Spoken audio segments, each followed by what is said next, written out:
Yeah. Hi, everyone. This is the first review with regards to Snap. Whatever uh, feedback I got regarding the Snap examination, this is regarding the review for the same. So, what we'll discuss today is how was the Snap examination, and maybe the expected cutoff that could be there as far as the Snap first exam is concerned, as far as Snap. So from the review that I've got is the paper was overall easy. Okay, comparatively the paper was comparatively very easy.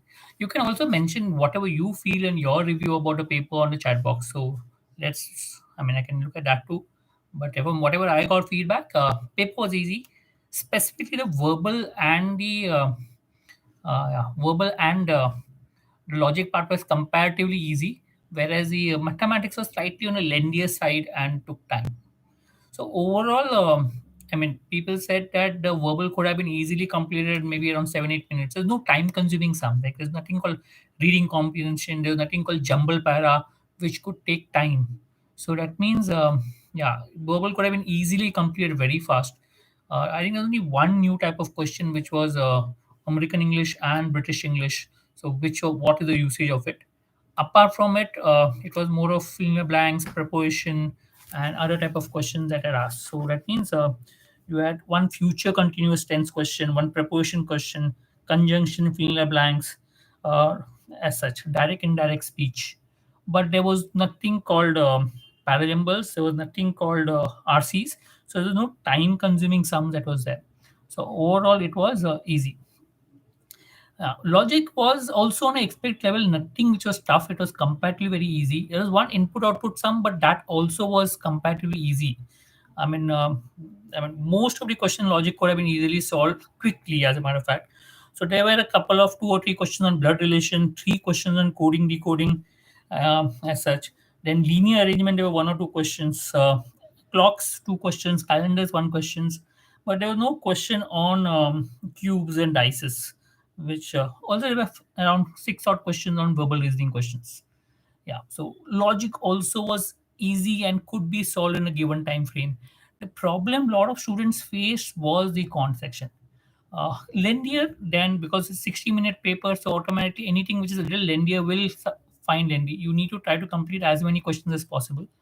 So a lengthy con section as far as possible. There were questions, one on log, couple of questions on time to distance, couple of questions on time and work, PNC, quadratic equation, arrangement percentage. The question paper was mainly focused on arithmetic. Only problem was it was a lengthy question. Uh, Ideal attempt, I would say 55 plus would be a good attempt. 55, no. Again, it depends on accuracy. All these papers are all depend on accuracy. If your accuracy is low, no matter what your attempt is, you will still lose out. If your accuracy is high, maybe even 50 question could be a good score. So it will all depend upon accuracy. My bet is that the cutoffs for SIBM Pune could go slightly higher than last year. So I would say 45 plus would be, more than 45 would be cutoff for SIBM Pune. So it can go to maybe around 47, 48 marks as far as SIBM Pune is concerned. That means if I'm looking at a good attempt of around 55, 56, I'm assuming a good accuracy. So in that case, a 47, 48 could become a cutoff for SIBM. This is what my first review is. I already put up cutoffs, expected cutoffs previously in the on a YouTube channel. You can look at those expected cutoff and maybe add a couple of marks in all the cutoffs to get the revised cutoff for this year. That means if I'm looking at SIBM Pune SCMHRD, let's say a 46, 47 is what I would say.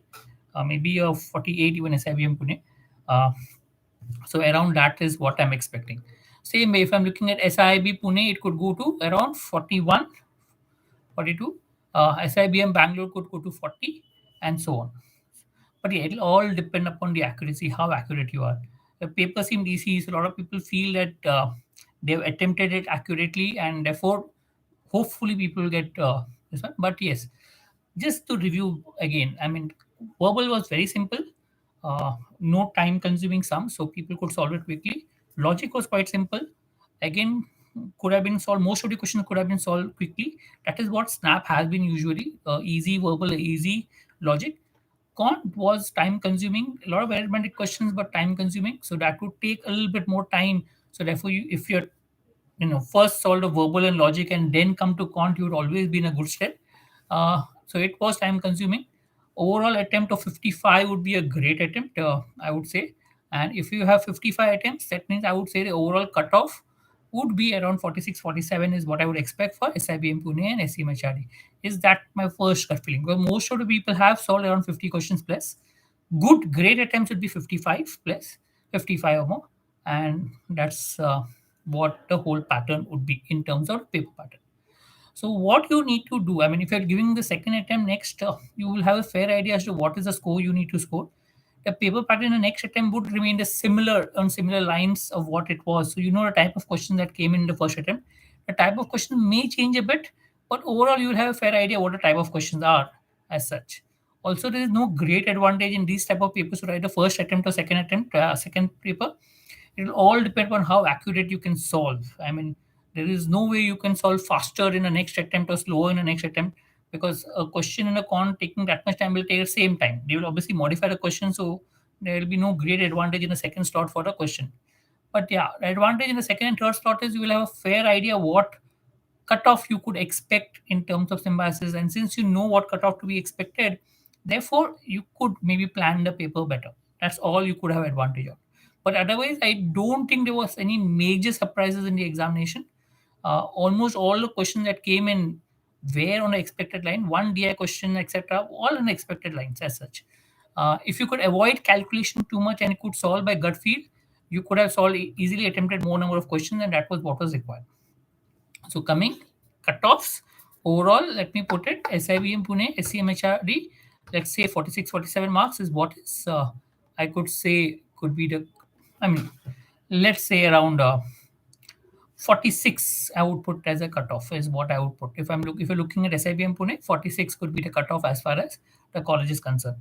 Now, which will come back to around 98 percentile approximately. So if you really want a 99 percentile, you would have to score a 48, 49 as such, plus 49 plus. Okay, this is what my review is as far as the paper. I'll come up with a video on what could be the expected cutoff for different colleges based on this paper, and then let's, as and when the results come out, we will come to know exactly what it is. Before that, it becomes a little difficult. As I said, paper easy, all depends on the accuracy of the how people are solved. Right. I hope this helps review. If you want any specific information, do let me know in the comment section what and how, and then go about it. SIBM Pune, someone is asking. SIBM Bangalore, sorry, cutoff could go around 40 is what I'm expecting. Around 40. 39, 40, or maybe around 40 is what is expected for SIBM Bangalore. Right. Other one, I don't know what it is, but yeah. Okay, fine. Good. Great to see you all, and see you in the next session.